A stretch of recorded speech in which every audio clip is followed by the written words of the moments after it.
काम निजरा बाल तपांसी देवस्य। सराग संयम का मतलब होता है 10वें गुण स्थान तक, जहां तक राग सहित संयम को सराग संयम कहते हैं। तो सराग संयम और संयम संयम माने 5वां गुण स्थान, और अकाम निर्जरा ये पहले गुण स्थान वाला भी हो सकता है, दूसरे गुण स्थान वाला भी हो सकता है, तीसरे चौथे गुण स्थान वाला भी हो सकता है, कोई भी हो सकता है। और बाल तप, ये बाल तप करने वाला अज्ञानी मिथ्या दृष्टि जीव ही होता है, ऐसा जानना चाहिए। अब अगला सूत्र आता है सम्यक त्वम च। अब बहुत से लोग इसकी उसकी व्याख्या करते हैं कि सम्यक त्वम च, सम्यक दर्शन भी देवायु के आश्रम का कारण है।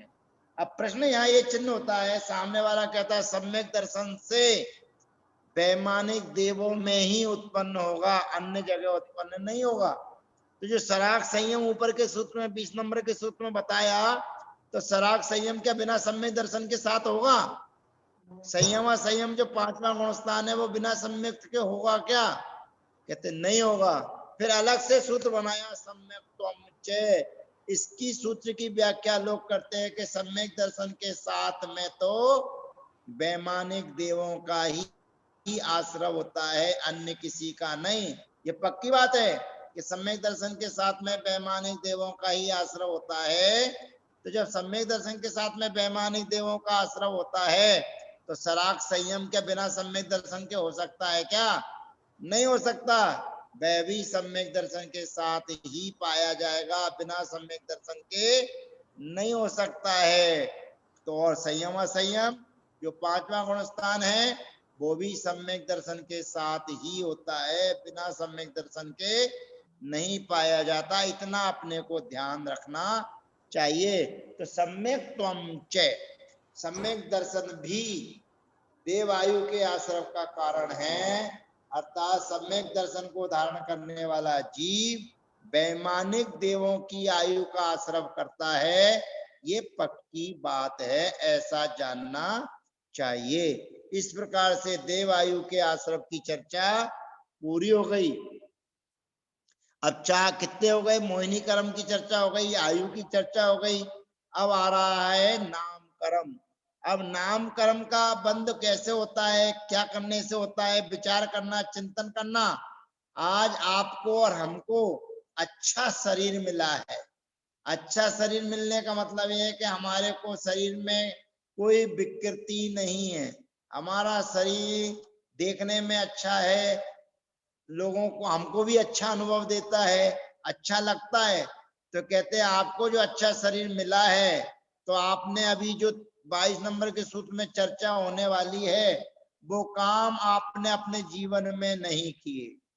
और जिनका शरीर स्वस्थ नहीं रहता है, अच्छा नहीं है, शरीर विकृत है, दिव्यांग है, ऐसा शरीर आपको प्राप्त हुआ है, तो आपने कौन कौन से काम किए? देखिए, चिंतन मनन कीजिए। योग वक्रता विषम वादनम चा स्वस्य नामना। योग वक्रता विषम वादनम चा स्वस्य नामना। योगों की वक्रता, योगों की वक्रता का मतलब है मन में कुछ, वचन में कुछ और काय से कुछ। तो योग वक्रता, योगों की जो वक्रता है, मन वचन काय की जो चंचलता है, उस मन वचन काय की चंचलता से और विसंवाद, आपस में विसंवाद, साधर्मियों के प्रति विसंवाद, अपनों के प्रति विसंवाद, मंदिर में विसंवाद, लड़ाई झगड़ा, ये सब किसका कारण है? कहते अशुभ नाम से, अशुभ नाम कर्म के आश्रय का कारण है। और अशुभ नाम कर्म का मतलब होता है अशुभ शरीर मिलना, चीजें अच्छी नहीं मिलना। अच्छी अच्छी चीजों की प्राप्ति जिनको है, उन्होंने कभी आपस में विसंवाद नहीं किया। मंदिर में हम जाते हैं तो छोटी छोटी बातों पर हम लड़ाई झगड़ा करते हैं, इसका मतलब यह है कि आगे का भविष्य हमारा अच्छा नहीं है। वर्तमान में हमें अच्छी पर्याय मिल गई है, अच्छा शरीर मिल गया है, लेकिन आगे आपके कार्य ऐसे हैं कि आपको ये कुछ भी मिलने वाला नहीं है।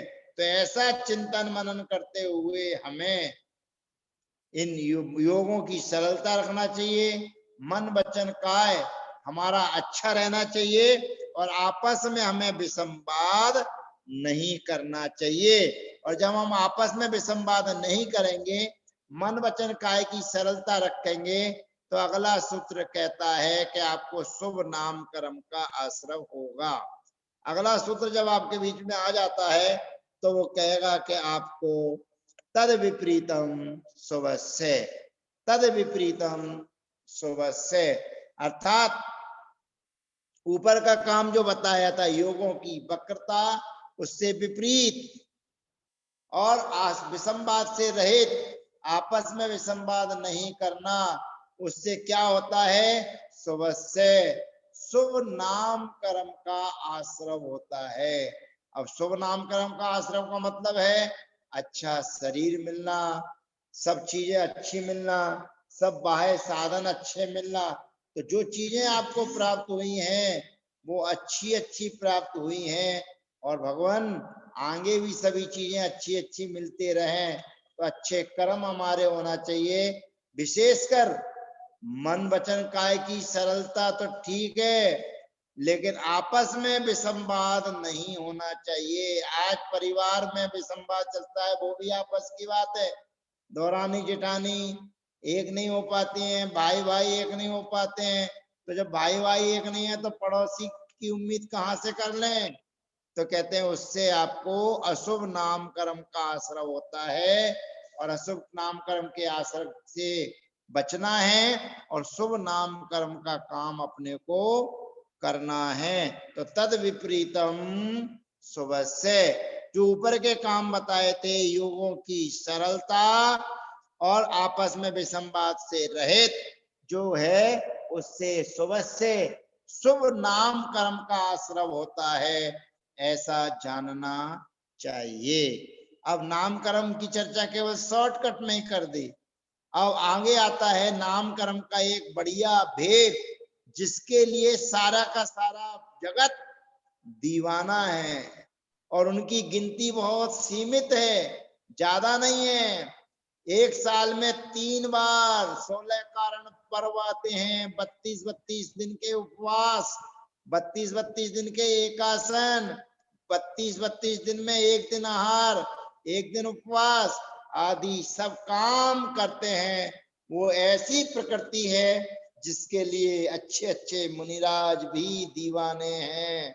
तो वो आता है, सबसे बड़ा सूत्र है, सबसे बढ़िया सूत्र है, दर्शन विशुद्धिर विनय संपन्नता शील वृतेश वनति चारो वीक्षण ज्ञानोपयोग संवेगौ शक्ति तस्त्याग तपसी साधु समाधिर वैयावर्त करण मरहदाचार्य बहुश्रुत प्रवचन भक्ति रावस्य का परिहानिर मार्ग प्रभावना प्रवचन वत्सलत्व मिति तीर्थकरत्व से है। देखिए, दर्शन विशुद्धिर विनय संपन्नता शीलव्रतेश वनति चारो वीक्षण ज्ञानोपयोग समवेगौ शक्ति तस्त्याग तपसी साधु समाधिर वैयावर्त करण मरहदाचार्य बहुश्रुत प्रवचन भक्ति रावश्य का परिहानिर मार्ग प्रभावना प्रवचन वत्सलत्व मिति तीर्थकरत्व से। ये 16 कारण भावनाएं हैं। इन 16 कारण भावनाओं के बहाने से तीर्थंकर प्रकृति का आश्रय होता है। अब वो 16 कारण कौन कौन से हैं, 16 भावनाएं कौन कौन से हैं? कहते हैं नंबर 1 दर्शन विशुद्धि। दर्शन विशुद्धि का मतलब है सम्यक दर्शन की विशुद्धि होना। सम्यक दर्शन की विशुद्धि का मतलब है कि आप अपने में लीन रहना। आचार्य श्री विद्यासागर जी महाराज हैं, जब स्वाध्याय में बैठे हुए होते हैं, आत्म चिंतन में बैठे हुए रहते हैं, उन्हें आपसे कोई लेना देना नहीं है कि आप कौन है, कहां से आए, क्यों आए, ये जिसके अंदर दर्शन की विशुद्धि होती है वही इस प्रकार से आत्म चिंतन मनन कर सकता है। हर किसी के बस की बात नहीं है। तो दर्शन विशुद्धि, फिर उसके बाद में आता है विनय। अब ध्यान रखना, ये 16 भावनाओं में पहली भावना होना बहुत जरूरी है। अगर पहली भावना आपके पास में है तो आगे की भावनाएं आपकी कार्यकारी हैं, और पहली भावना आपके पास में नहीं है और आगे की भावनाएं आपके पास में हो तो कहते हैं आपका काम बनने वाला नहीं है, क्योंकि सम्यक दर्शन तो मूल है। सम्यक दर्शन के बिना तो कुछ होने वाला ही नहीं है। तो दर्शन विशुद्धि पहले होना चाहिए, बाकी की चीजें ना भी हो। और ये ध्यान रखना, पूरी 16 कारण भावना हो नहीं, एक एक भावना भी है तो आपको तीर्थंकर प्रकृति का आश्रव हो सकता है, लेकिन पहली भावना होना बहुत जरूरी है।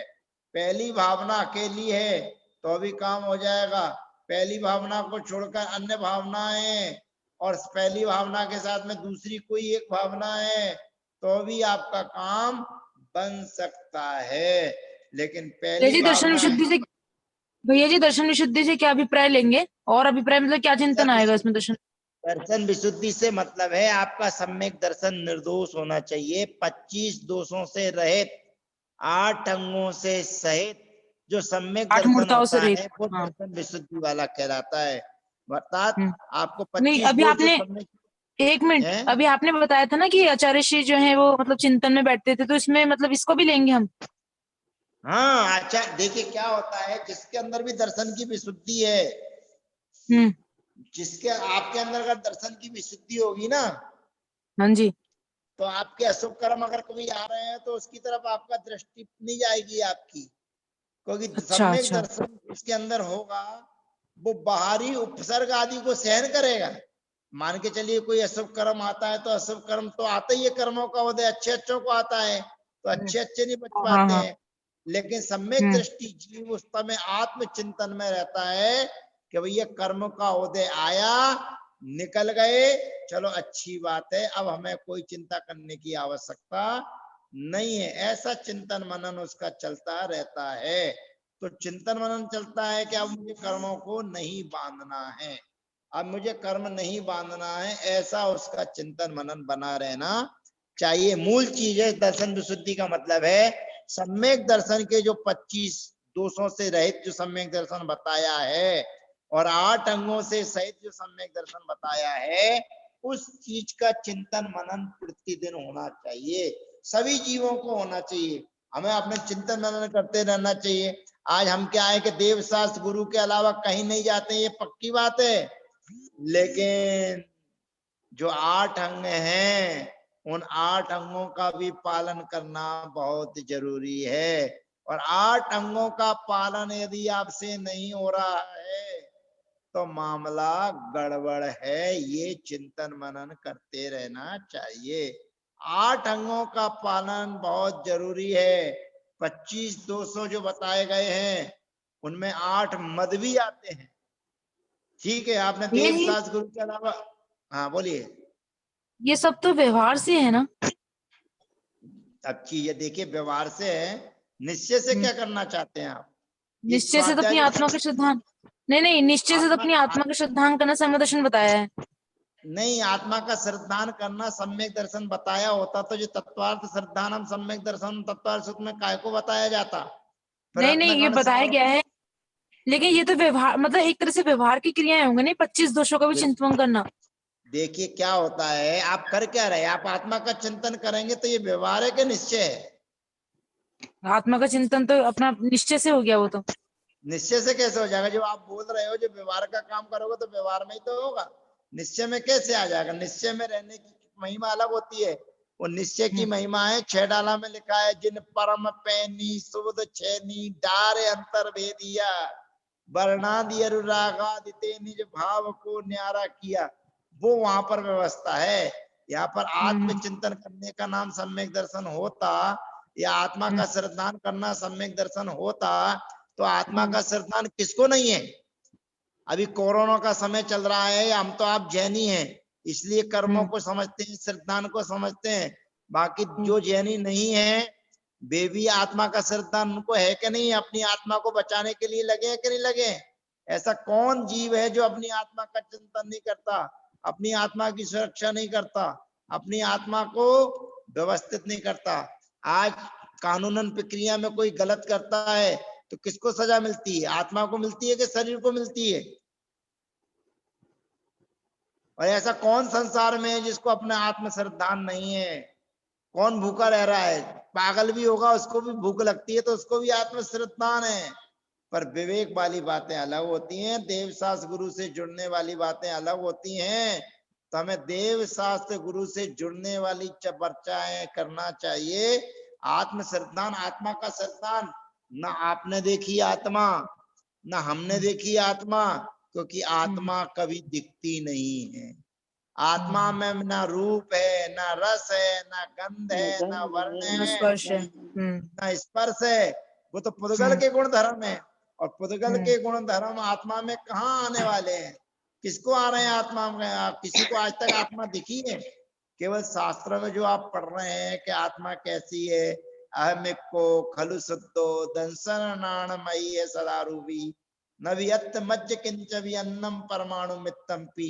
ऐसा चिंतन मनन हमें सामायिक में करना है। आत्मचिंतन हमें करना है कि हमारी आत्मा का ये स्वरूप है, और आत्मा से भिन्न जो भी द्रव्य हैं वे पर द्रव्य हैं, वो पर द्रव्य से मुझे लेना देना नहीं है। यहां तक तो सब चीजें अच्छी हैं जो आपके श्रद्धान में आई हैं, लेकिन वास्तविकता में देखा जाए तो आपका व्यवहार छूटता कहाँ है? आत्मा का श्रद्धान करना ये भी तो व्यवहार है, कोई निश्चय थोड़ी है। निश्चय का मतलब होता है कि जब आप भीतर जाते हैं, जहां आप जिन परम पैनी सुबुद छैनी दारे अंतर वेदिया, जब आपकी ये परिणति आती है तभी आप अंदर जाते हैं, नहीं तो बाहर ही बाहर है। तो बाहर बाहर रहने से, चर्चा करने से, आत्मा का श्रद्धान करने से सम्यक दर्शन नहीं होता है। आत्मा का श्रद्धान तो सभी जीवों को है, अनंत जीवों को है। तीन इंद्री जो चींटी होती है ना, अगर उसके रास्ते में आ जाओ आप तो वो भी अपना रास्ता बदल देती है। उसको भी ये विश्वास है कि मेरे को खतरा आ रहा है, कोई मुझे परेशान करना चाह रहा है, तो वो भी अपना रास्ता बदल देती है। तो वो तीन इंद्रिय जीव को कभी सम्यक दर्शन नहीं हो सकता तीन काल में, ये ध्यान रखना। लेकिन उसको भी अपनी आत्मा का श्रद्धान है। एक सामान्य क्षुद्र जीव जो चल रहा है, जानवर हैं, त्रियंश हैं, उनके सामने यदि आप आ जाओ और मारने की कोशिश करो तो वो भी अपना बचाव कर लेते हैं। बचाव वही करेगा जिसको आत्म श्रद्धान होगा, तो उनको भी आत्म श्रद्धान है। लेकिन आत्म श्रद्धान के होने से सम्यक दर्शन हो ये कोई जरूर नहीं है। लेकिन सम्यक दर्शन के साथ यदि आत्म चिंतन मनन कर रहा है तो आदमी भेद विज्ञान की चर्चाएं कर लेता है। तो सम्यक दर्शन बेकार नहीं है। सम्यक दर्शन के साथ में आत्म चिंतन मनन हो वो सब व्यवहार है, निश्चय नहीं है। निश्चय का मतलब होता है जब आपके मन वचन काय की प्रवृत्ति ना हो, ना आप कुछ बोल रहे हो, ना आप कुछ सुन रहे हो, ना अप्पा पम्मी रहो। द्रव्य संग्रह की जो गाता है, माँ मुज्जय माँ रज्जय माँ अट्ठेसु अप्पा पम्मी रहो, जो अपने में रहना है वही वास्तविक ध्यान की मुद्रा में आता है। तो जो सम्यक दर्शन की परिभाषाएं आचार्य भगवंतों ने बताई हैं, रत्नकर्ण श्रावकाचार्य में बताई, आपता माप्तागम तपोवृताम त्रिमूढ़ा पौडमष्टांगम सम्यक दर्शन मस्मने। तो ये अनेक आचार्यों ने जो सम्यक दर्शन की परिभाषाएं बताई हैं, एक भी ऐसा ग्रंथ आप बताइए जिसमें लिखा हो आत्म श्रद्धान करना सम्यक दर्शन है। समय सार में आप बता दीजिए। सम्यक समय सार में भी गाथा मिलेगी, भूतत्व नाभि गदा। भूतार्थ से जो कहे गए जीवादि 7 तत्व हैं, उन जीवादि 7 तत्वों का श्रद्धान करना सम्यक दर्शन है। अब सोचो विचार करो, अजीब का श्रद्धान करना सम्यक दर्शन है कि नहीं है? अगर आप कहेंगे अजीब का श्रद्धान करने से क्या फायदा है, तो ये तत्वार्थ श्रद्धानम जो सूत्रकार यही बेकार हो जाएगा। आश्रव का श्रद्धान करने से क्या फायदा है, वो भी बेकार हो जाएगा। कहते हैं जब तक तुम्हें अजीब का श्रद्धान नहीं होगा तो जीव को जानोगे कैसे। जब तक शरीर और आत्मा को कहा जाता है शरीर अलग है आत्मा अलग है जानो, तो जब अजीब जो शरीर है पुद्गल है उसके प्रति जब जानोगे तभी तो आप जीव को पहचानोगे, और नहीं जानोगे तो कहां से जान लोगे। तो कहते 7 तत्वों का श्रद्धान करना सम्यक दर्शन कहा है, अकेले आत्मा का श्रद्धान करना सम्यक दर्शन है, ऐसा जो मानते हैं वो जिनवाणी से विपरीत है।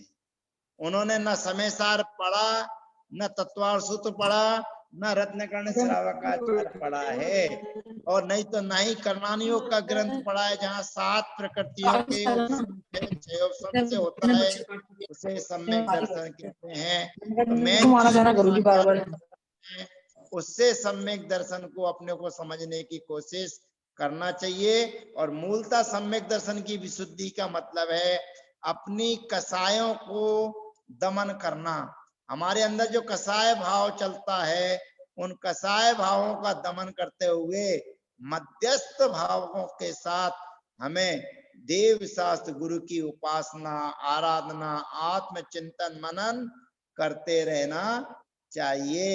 आत्म श्रद्धान होना चाहिए, लेकिन आत्म श्रद्धान ही सम्यक दर्शन है ऐसा कहना अच्छी बात नहीं है। नहीं तो 7 तत्वों का श्रद्धान करना क्यों आचार्य महाराज कहते, कुंद कुंद स्वामी क्यों कहते 7 तत्वों 9 पदार्थों का श्रद्धान करो जानो। तो ये अजीब को नहीं जानेंगे और आप सोचेंगे जीव ही जीव है, तो 7 तत्वों में केवल एक ही तत्व बचेगा। फिर जब कोई तत्व रहेंगे ही नहीं तो फिर आश्रम भी नहीं होगा, फिर आश्रम नहीं होगा तो संसार भी नहीं होगा, और जब संसार नहीं होगा तो फिर कहने की और सुनने की आवश्यकता ही कुछ नहीं है, क्योंकि आप भगवान आत्मा हैं। तो जब भगवान आत्मा हम हैं तो फिर कुछ भी कहने सुनने की आवश्यकता नहीं है। लेकिन जब तक हम भगवान आत्मा नहीं है तब तक हमें भगवान बनने का पुरुषार्थ करते रहना चाहिए, और जो भगवान बनने का पुरुषार्थ है उसी का नाम व्यवहार है। और जब भगवत्ता प्रकट हो जाती है तो फिर किसी भी कुछ करने की आवश्यकता नहीं है। केवल ज्ञानी वे भी 85 प्रकृतियों का क्षय करने के लिए उपक्रम करते हैं, और 14वें गुण स्थान में रहने वाले भी 72 प्रकृतियों का दमन करने का पुरुषार्थ करते हैं। भले ही उनके पास में मोह नहीं है, भले वो बुद्धिपूर्वक काम नहीं हो रहा है, लेकिन ध्यान तो 14वें गुण स्थान तक बताया है। जो चौथा शुक्ल ध्यान है वो 14वें गुण स्थान में ही होता है, 13वें में नहीं होता। और यहाँ पर समय सार के अंतर्गत जब अंतिम आता है स्यादवाद अधिकार, तो स्यादवाद अधिकार में लिखा हुआ है कि 14वें गुण स्थान वाले भी व्यवहार के बिना वे मुक्ति को प्राप्त नहीं हो सकते हैं। इसलिए हमें वास्तविकता में आत्मचिंतन मनन करते हुए अपनी कसायों की परिणतियों को कम करने की कोशिश करना चाहिए। 7 तत्वों का श्रद्धान करना ही सम्यक दर्शन है, अकेले एक तत्व का श्रद्धान करना सम्यक दर्शन नहीं है, क्योंकि ऐसा किसी भी आचार्यों ने अपने किसी भी ग्रंथ में नहीं लिखा है। इस बात का चिंतन मनन आपको और हमको करना है। आज का समय हमारा और आपका हो गया। ये सूत्र में बहुत गहराइयां छुपी हुई हैं, और दर्शन विशुद्धि की ही चर्चा बहुत अच्छे से होती चली जाएंगी, क्योंकि विशुद्धि की पूरे पर्व साल में 3 बार आते हैं और 32 दिन चलते हैं, तो इनकी जानकारियां होना चाहिए।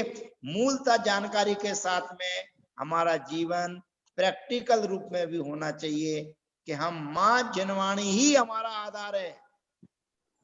आज सच्चे देव हमारे सामने बोलते नहीं है, आज गुरु महाराजों का समागम हमको सब जगह प्राप्त होता नहीं है, लेकिन मां जनवाणी ही एक ऐसा रास्ता है जो हमें रास्ता बताती है। तो उसका स्वाध्याय हमें निष्पक्ष करना चाहिए और कसायों से रहित करना चाहिए और सम्यक्त्व के साथ करना चाहिए। उसी को कहते हैं दर्शन विशुद्धि। तो दर्शन विशुद्धि का मतलब है, व्यवहार का मतलब ये होता है कि निश्चय को नहीं छोड़ना, और निश्चय का मतलब होता है व्यवहार को भी नहीं छोड़ना।